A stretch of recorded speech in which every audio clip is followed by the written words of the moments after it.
I'm mighty a-hole for losing it after finding out my wife let her sister and her boyfriend stay at my late wife's cabin. I lost my late wife to brain cancer. All her life, she was living healthy and always loved spending time traveling and going on road trips. She was always an outdoor person, although she had a demanding career. She had a high-paying job while I was earning money that barely paid for bills. We were married for 5 years. We bought a cabin together that we used for holidays and weekends. After her passing, I couldn't set a foot in it for a whole year. Everything was the way she left it. I don't go there often, but only on big occasions when I need to feel closer to her. My family suggested I sell it, but I couldn't bring myself to do that. The idea of selling it makes me feel like I was losing her all over again. So I left it as it is. I married my now wife 6 months ago. I have 2 step-kids that are filling my days with joy and comfort. But lately, my in-laws have been having issues, specifically my sister-in-law. She lost her job, and she and her boyfriend had nowhere to live. We've invited them to our place for 2 months, then my brother-in-law took them in. My wife days ago told my brother-in-law had an argument with his sister and kicked her and boyfriend out. I asked when that happened. She told me about 2 weeks ago. I then asked her where her sister and her boyfriend were staying, and she took her time to answer. I asked what's wrong, and she flat out told me that her sister's been staying at my late wife's cabin for 2 weeks now. I was stunned when I heard this, and I asked her for more clarification. She said she gave her sister a copy of the key to the cabin to stay there till she finds a job. Then proceeded to say she didn't tell me because it wasn't a huge deal. I couldn't help but lose my temper. I told her she had no right to hide this from me, and let her sister into the cabin knowing how I'd feel about it. She said my reaction was the exact reason why she hid it from me. I called her selfish and inconsiderate of my feelings, but she argued about wanting to help her younger sister, and said I was the selfish one for not helping family during tough times. The kids walked into the kitchen and I just stopped arguing and walked out. My wife followed me. I demanded she call her sister and tell her to move out and hand over the key. My wife looked shocked, saying she expected me to react this way, but not go as far as demand that her sister moves out, and called me cruel for making her look bad to the family. We kept arguing till her sister moved out and brought the key. My wife packed her things and went to stay with her parents. She told me that my late wife was obviously more important to me than my family, and that she won't come home till I get my priorities straight. Now for the top comments. Is it too late for an annulment? Not the a-hole. This. Oh my god, you poor guy. I don't know what to say. I'm hurt by what she did. I understand that she was feeling concerned for her sister and wanted to help her. She only visited the cabin twice and felt uneasy being there for some reason. She never let me take the kids and tell me to go there alone. I never made her feel like I was putting her and the kids in second place. I'm aware of how she might feel, but I've never given her a reason to think that I don't love and care about her and the kids enough. I love the kids. I can't stay away from them even for a day, but there are days when I just need some space. I can't control how I feel sometimes. I just become overwhelmed whenever I remember holding my late wife in my arms in her last moments. There was nothing I wanted more than having her back healthy and happy at the time, but all that was gone. Therapy helped me a lot. I learned to deal with some issues that affected my life negatively, but I still have moments where I just need space, and I'm sure that everybody does. My current wife doesn't understand that. What she did shook me despite her good intentions. I just couldn't help but feel hurt and violated. She didn't tell you because she knew it was a big deal. Even if the cabin had nothing to do with your late wife, it's your cabin. So it's as messed up that she let another person not only use it, but live in it without asking you first. This right here, definitely not the a-hole. Just because you're married doesn't mean she automatically has full access to all your individually owned assets in which the cabin is. That's your property, and she had no right to allow anyone else to stay there without permission. When you talk to her about that, make sure you emphasize that point. That your memories of your wife aside, she still behaved badly. What she did was straight up wrong, even before accounting for the emotional aspect. Not the a-hole. So which is it? She didn't tell you because it wasn't a big deal, or hid it because you would react badly. Her sister couldn't hack it at the brother's house, so why would you trust them at the cabin even if you were emotionally ready? Your wife is selfish, and maybe a closer look at why you two are married. Now for the next story. Am I the a-hole for not allowing my girlfriend to send her food back for a second time?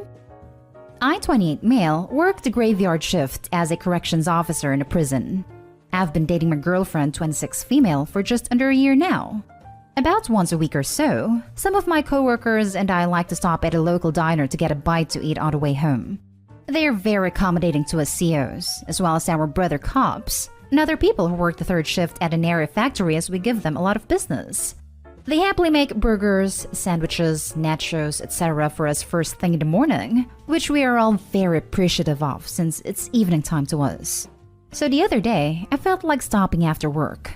None of my buddies wanted to go, so I texted my girlfriend to see if she wanted me to treat her to breakfast before work. She said that she did, and so we met at the diner. We both ordered the eggs/hash brown/bacon/toast combo. She ordered her eggs halfway between over easy and over medium, and her bacon chewy, not crispy but not limp. When the food came, she decided that her eggs were too close to medium. She told the server that she wanted them mostly easy but just barely starting to set on the outside so that there are no runny whites. The server took her food back. I was slightly embarrassed because her food was just fine and was what she asked for from what I could see, but I didn't say anything. When the food came the second time, she decided that her eggs were still overdone, even though they looked less done than her first batch. The server offered to bring her food back, but I interjected, "No, the food's fine. They did a good job. She'll eat it." Long story short, when we left the restaurant, we got into a huge fight. She had to work, so we didn't have much of a chance to discuss it. But when she came over later, she laid into me about how I had treated her like a child and said that I had no right to decide for her whether or not her order was right. She then accused me of caring more about the server than her and implied that I wanted to have an affair with her, which is crazy since she's at least 40 and I'm pretty sure married with kids. I shot back that she was being way too demanding, that it was embarrassing since I was a regular there, that they did a perfectly good job with her food. It wasn't as if she'd asked for over easy and they gave her scrambled, that it wasn't fair for the restaurant to lose money over her being so picky, etc. The way I see it, if you were going to ask someone else to cook your food, you have to give them at least a little leeway. But I can kind of understand what she meant when she said that I had treated her like a child. Am I the a-hole? Not the a-hole. And if she's that picky about her eggs, she shouldn't order them. It's very annoying to restaurant staff. Not the a-hole. I agree. I like my omelets a certain way and can't find anywhere that makes it that way. I don't order omelets unless at my hometown diner. She's expecting too much from a vague description of what she wants. Years ago, while working as a server, I had a lady order a chocolate shake and send it back because it had too much chocolate and she's allergic to it. She then demanded I make her another chocolate shake with only a little chocolate in it. She sent that back too. I read a server story about a woman who complained about her soda because she ordered it with ice on the bottom and it was floating on top. I'm going to go against the grain here and say a soft everyone sucks here. Here's why. Dude, I was embarrassed for you. What the heck is not crispy but not limp bacon? I totally get why you were uncomfortable with her demands. I was frustrated for the poor server and the cook. So she gets to be an a-hole in this situation, albeit not a huge one because she clearly has very particular feelings about her food. Maybe she needs to recalibrate her expectations of this sort of establishment? Or find a better way to communicate what she expects? Which brings me to you. I am going to give you a soft a-hole, too, because you did patronize her. Instead of cutting her off and overruling her, you should have just been honest. You could have said something like, "Babe, please, I'm a regular here and I really like these people. I feel like you're being too demanding and I'm embarrassed. I'm worried about it being awkward next time I visit." Something along those lines. Instead, you spoke over her and embarrassed her. A lose-lose situation. It's a little worrying that she went to the affair scenario.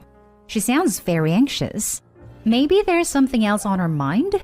All in all, OP, this is hopefully just a learning experience for you both, and you enjoy many happy breakfasts together. Not the a-hole. She was treated like a child because of the way she was acting. I'd have been embarrassed too even if I wasn't a regular there. And then she randomly accuses you of wanting an affair. This is such odd behavior. Does she think it's normal to be that specific in restaurants? It's like something out of When Harry Met Sally. Next story is titled, Am I the a-hole for not canceling my plans when my boyfriend got sick? My boyfriend of 7 months texted me during the week to say that he was sick. Right away I went to the store and got him a bunch of stuff, cooked him a homemade meal, went to his place, and did my best to make him feel better. The next morning, he asked what I was doing that day, and I said I had my senior night. I'm graduating the semester. It's been planned for months, and I've already made commitments to people going, reservations, and paid for certain things. He was upset and said that he would do anything for me, but I wouldn't even take care of him when he was sick, and that made him worried about the future. I feel that this is unfair. If I didn't have standing commitments, or even if it was something I could easily cancel, of course I would take care of him, and I'm worried about him and want him to feel better. But I only graduate from college once, and it didn't seem reasonable to cancel my entire senior night and bail on my close friends on a day off just because he got sick. I think as an adult, he should be capable of taking care of himself for a night, considering it's just normal sickness, without relying on me to take care of him 24/7. This whole thing spiraled into an argument, and things have been weird since. This is my first serious relationship, and I honestly don't know what to think. We talked about it, and I would never expect someone to drop their whole life or cancel plans with others just because I happened to get sick. Maybe unless it was like a life-threatening illness or similar. I'm worried that he might have unrealistic expectations from the relationship, or else I'm just completely in the wrong here. Now for the top comments. Not the a-hole. You hooked him up with everything he'll need to survive one day without you. Your outlook is healthy. His isn't, and it's incredibly controlling. Honestly, out of the two of you, it's you who needs to worry about the future. What happens if you get a high-demand job? Can't call in sick if he gets the flu. What if you ever have kids together? Guess you have one more. He's a grown adult and should be more than able to not only take care of himself, but to also understand your obligations and why you shouldn't miss such a big moment in your life. This is your senior night, not some random Tuesday night out. Agreed. And even if it was just a random Tuesday night out with friends, he should be able to take care of himself for a night. Her world doesn't stop because he has the flu, although with COVID, of course, things are different with the required precautions. Given that this was an event that he ought to have been aware of and that is clearly a big deal, his behavior is childish at best and very manipulative at worst. Not the a-hole. The boyfriend sounds like he will die if he gets the flu while Opie is on a trip or away. He also sounds like a manipulative a-hole. If I was in Opie's shoes, I would not want a future with him. Not the a-hole. And the line about how this makes him worry for your future together comes off as extremely manipulative. My thoughts exactly. Not the a-hole. This is rather manipulative on his part. Where's the red flags? Now for the last story. Am I the a-hole for telling my husband I won't be taking care of his needs anymore and getting him a carer instead? Hear me out. I'm already dealing with issues because of this. My female 33, husband male 30, was injured in an accident at his uncle's farm because he and his cousin were doing pranks that ended up causing problems. He couldn't move on his own and is using crutches. I'm a pediatrician and work is too much while having to take care of my husband. I try to spend more time at home with him, but his requests never end. He keeps asking me to do simple things for him that I'm sure he's capable of doing, like getting him juice, bringing him his pack of smokes, making sandwiches, doing his laundry, charging his phone, etc. I told him I only help with stuff like bathing/feeding, etc., but I was getting overwhelmed and it affected my work. I asked if I could get a family member to help out while I'm working. He didn't take it well. I suggested a paid carer that I pay for, but he said that there was no need for a carer. He kept asking me to do things for him, even called when I was working. He had me leave my shift to come home so he could ask me to make him lasagna. I lost it. I told him I will no longer be handling his care and will be getting a paid carer. But he got upset, saying I don't care about his health to hire a carer, and claimed I love my work more than him. He argued that he'd do a lot more for me if I was injured. He insisted I was hurting his feelings by getting a carer. The argument continued. His mom was mad, telling me for the love of God to just stop treating my husband like a kid by getting him a carer, which is another word for babysitter. Went on about what a wonderful mother I will be in the future since babysitters are going to raise my kids for me. We argued back and forth. I told her my husband was relying on me on things he could still do despite his injury, but she demanded I step up as a wife and take care of him till he gets back on his feet, since he has always took care of him while I was working, like work is a bad thing, and said that if the others heard about me getting a paid carer, they will berate me and call me a bad wife, so she just warned me because she cares about me. It's weird how working is treated like such a bad thing in his family. Like, how can you provide for both of you if you're at home slaving away to all his stupid requests? Also, Mother of the Year over there should step up and help out, since she apparently knows best and her poor baby needs all this help. Not Dayhall. This times 1,000. Mom can do it then, and since she's family, she can do for free. See how long until she's the one advocating for a carer then. I also kinda want you to tell the mom if he, husband, doesn't want a babysitter, he can stop acting like a baby. But I also don't want to give any weight to her stupid statement that a caregiver is the same as a babysitter. It's not. Good luck, not Dayhall. Hey, I'm also a doctor and wanted to try and put another perspective on this. It is so hard to separate what's now happening at home and your job. You have no time to decompress and deal with the constant pressure of caring for others. It's really crap what's happened to your husband, but he's being an a-hole and showing you none of the care and respect you are showing him. Is he supporting you? Is he giving you the time to resolve conflicts you're facing at work or helping you in other ways? No. But more than that, I can't imagine the resentment growing in you that he is now taking you away from your patients and people that need your clinical input. And he is impacting your ability you've given up a large portion of your life to achieve. Getting a carer is the right choice, and I know you know that deep down. You're the only person in your house working now, but it's more than that. You know how quickly people become institutionalized when they refuse to start doing the things they can do because they know someone else will do it.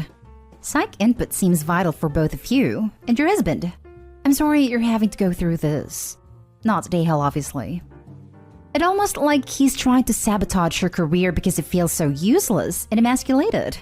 I can't see things getting much better in the future if this is the attitude he has. I hope he should get out before kids are involved. Red flags. Not Dayhall.